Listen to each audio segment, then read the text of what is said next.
My next guest is Angela Shanahan. She's a Canberra-based freelance journalist and the mother of 9 children. She's written regularly for The Australian, The Spectator, both the British and Australian editions, for over 10 years, and formerly for the Sunday Telegraph and the Sydney Morning Herald and the Canberra Times. Welcome to ADH, Angela. Thank you, David. You wrote a piece recently headlined "Victorian Case Against Pell, the Greater Scandal." And you said that perhaps we should not be too focused on the Vatican and more on what the Catholic Archbishop of Sydney, Anthony Fisher, has said, and it's reported in The Australian. Following a media, political and police witch hunt, Cardinal Pell was tried and imprisoned for crimes he did not commit. Even after he was unanimously exonerated by the High Court, he continued to be demonised by some. He was a martyr of the corrupt Victorian legal system. And you say that the Pell case was a serious miscarriage of justice, which I agree with. So far, there's been no inquiry into the actions of the police or how the legal system managed to get this so wrong. And most of all, there seems to be no mood in Victoria for a serious inquiry. And then you went on to having reminders of what Daniel Andrews made clear, that the presumption of innocence didn't seem to apply in cases such as the Cardinals. And the Victorian Premier went on to say, "We believe you and we believe you," with a remark in the High Court judgment, meaning all complainants are victims. And you went on to refer to many commentators and particularly to Justice Michael Kirby, who said that the basic evidence of the case showed that a very serious doubt was raised as to Cardinal Pell's guilt, and he added that effective protections against miscarriages of justice must be there for all serious cases, even for a cardinal. And I wondered why he added that little Protestant piece at the end, even for a cardinal. But this is a very serious question, isn't it? Yeah, well, I think that what he said is very pertinent because actually it goes to the whole business of, in some ways, how this happened. The magistrate who committed the cardinal for trial actually said that if you believed the 2 witnesses who were with him, Monsignor Portelli and the sacristan, then a rational jury could not convict. Now, why was the jury not behaving rationally?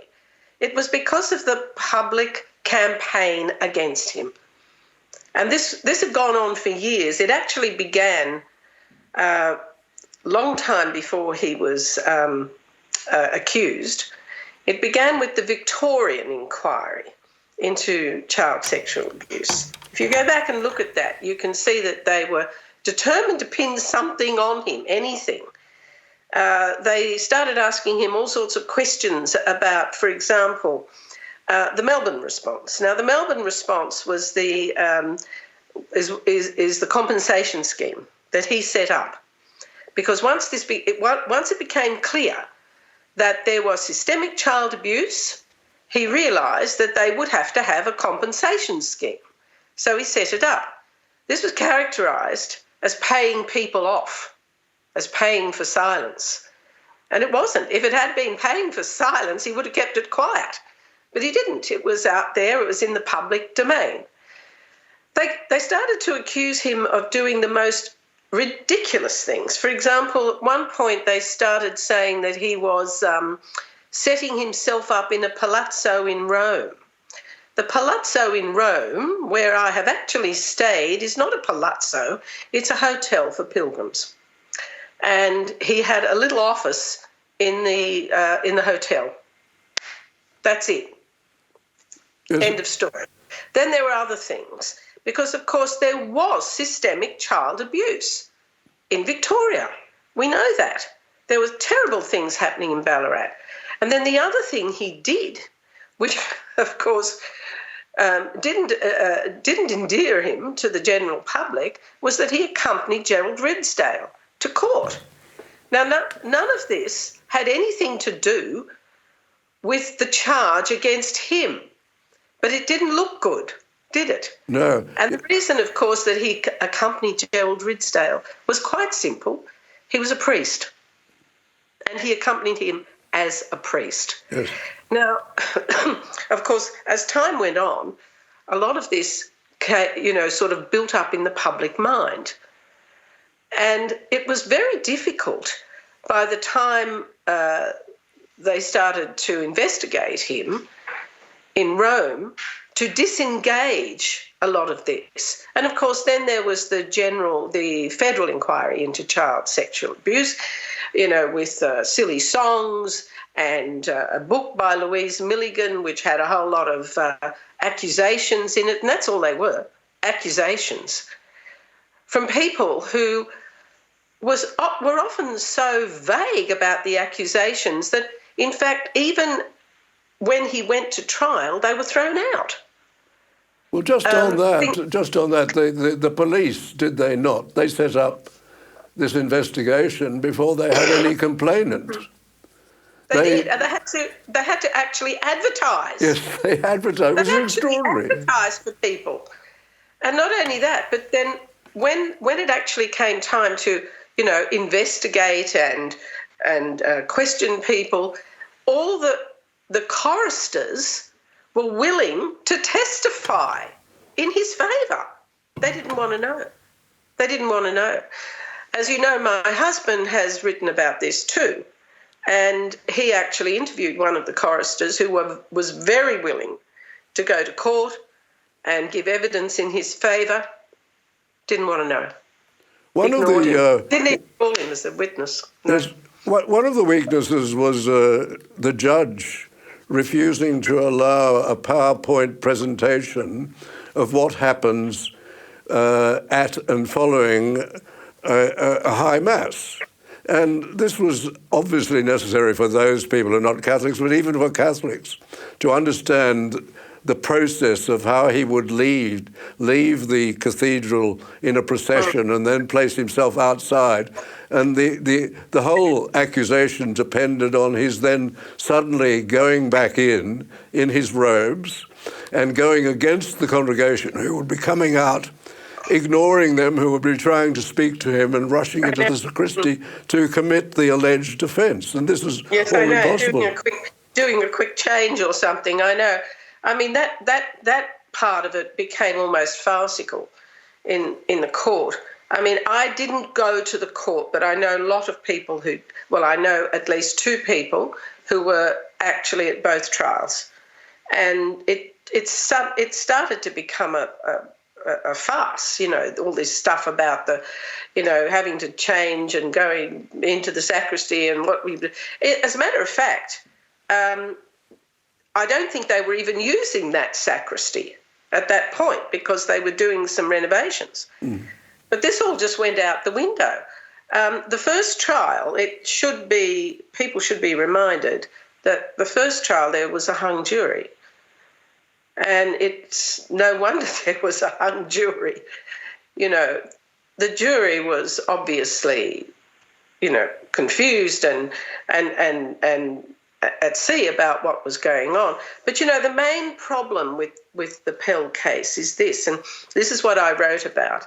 There are two things going on. There's a lot of shenanigans in the Vatican.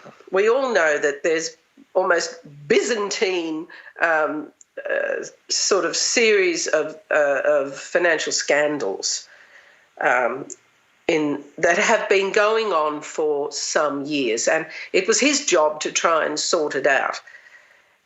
He told me when I met him once in Rome that he had uncovered tens of billions, not millions but billions, of monies that had been expropriated in ways that were almost unbelievable. He said palaces were being bought and sold, And there was a lot of it came from a big real estate deal in London. So he was doing all this, and there were people who were there who were right in the heart of this, who were trying to sort it out. And, of course, people like Betju, who has been accused and convicted of embezzlement, were his enemies. There's no doubt about that. So that was one thing that was happening. And he was obviously not interested in what was going on in Victoria, because I was quite surprised that he seemed to be almost insouciant about it. I met him a few times, both in Rome and in Sydney, and his actual words to me were, he said, I'm not worried about those clowns in Victoria. I've got too much to worry about in Rome. Well, isn't that interesting? I went to St. Patrick's and just traced where he would have gone to leave go out of the cathedral and wait to shake hands with people. And I came to the conclusion it was completely impossible for an offence to have occurred. He couldn't have got back. But every day during that trial, you referred to the trial, the second trial, every day during the trial there was a crowd outside. It was as if he were in a tumbril in the French Revolution heading for the guillotine. And they behaved appallingly.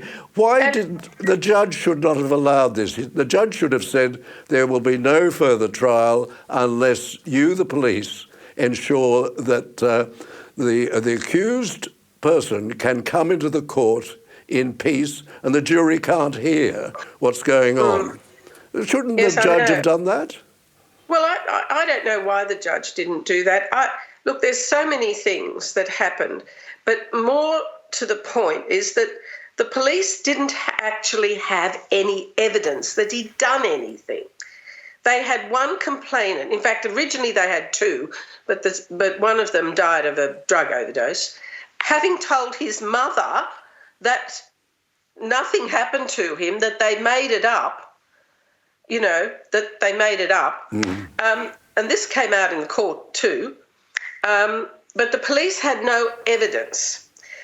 There is a strong suspicion that there was money sent from Rome, right? Now, and this money was used for what? No one knows.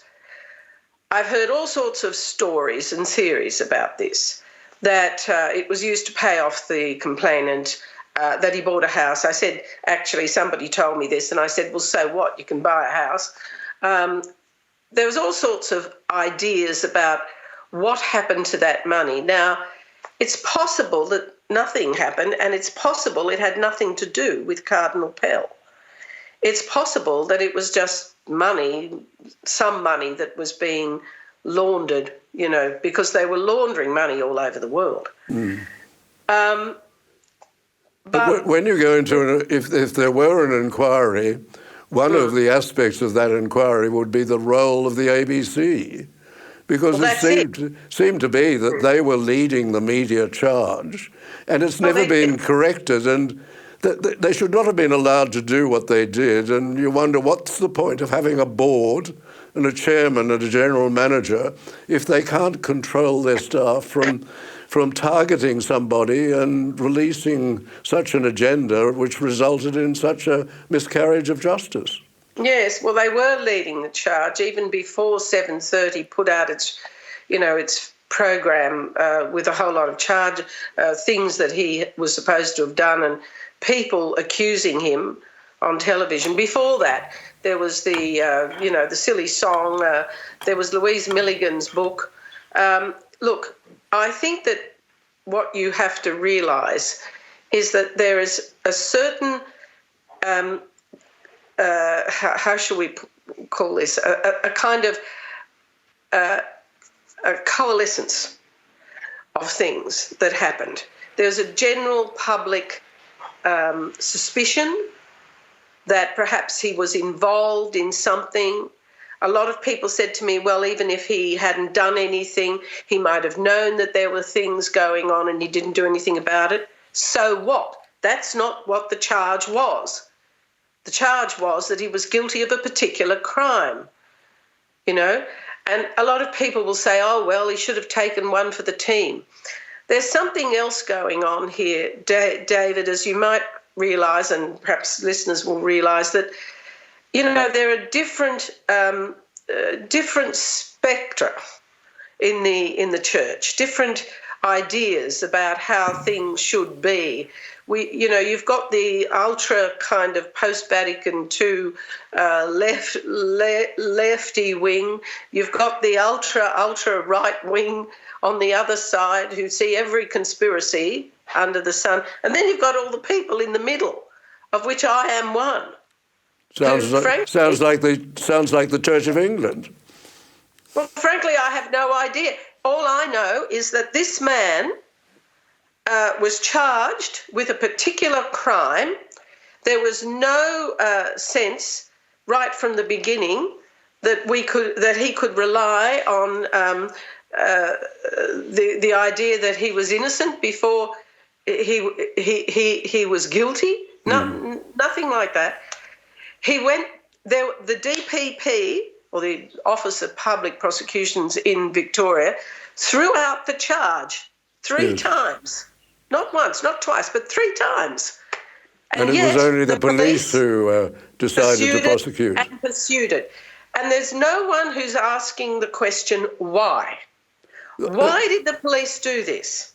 The other extraordinary thing was, I thought, that when he went to the Court of Appeal, the 3 judges on the Court of Appeal, only Justice Weinberg seemed to understand the presumption of innocence. Now, I would have thought a first-year law student would understand the presumption of innocence, but the other 2 judges seemed to be going along with the fashionable idea that you must believe the victim.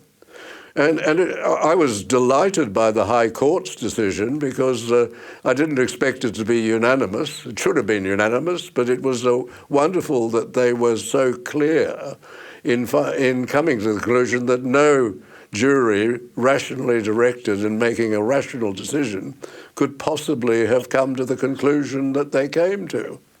Well, of course, Justice Weinberg was the only judge in the appeal who actually knew anything about criminal law. It's true. The other 2 judges weren't even, particularly, didn't have much experience in criminal law. I mean, the thing that you have to ask yourself, really, is how did this happen? Now, if nefarious goings-on in Rome and bribery and corruption or anything else ever had anything to do with it, I don't know, and no one else does. But if we had some kind of judicial inquiry, it might come out. Anything might come out. But actually, for any Australian, whether you're a Catholic or a Calathumpian, you have to realise that this was a terrible miscarriage of justice, of our justice system. It was so sad, I mean, he wasn't a touchy-feely type. He was an extremely, straightforward, old-fashioned bloke. And he said to me, I have no worries about the Australian justice system. He said, I place all my faith in that. Now, that's very sad. It is. And I cannot understand how this could have happened.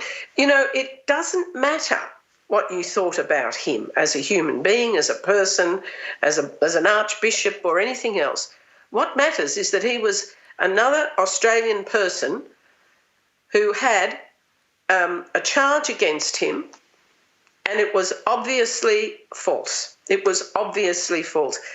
The thing I would just say to you about this is no one in Victoria has ever wanted to know why the police were so bent on doing this. Is there any interest on the part of the Liberal Party to have some investigation?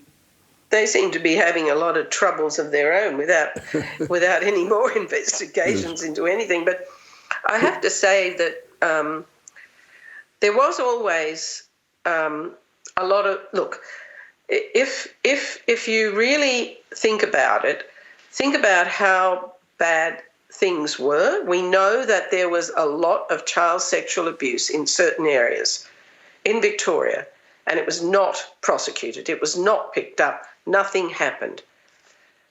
It is a possibility that the police were trying to basically do something using Pell as a scapegoat, in a sense, for their own for their own lack of action before. Well, we have you're making a call for this, and it appeared in the national newspaper. Gerard Henderson has updated his book, The Media Pylon and Collective Guilt, which is available from Connor Court.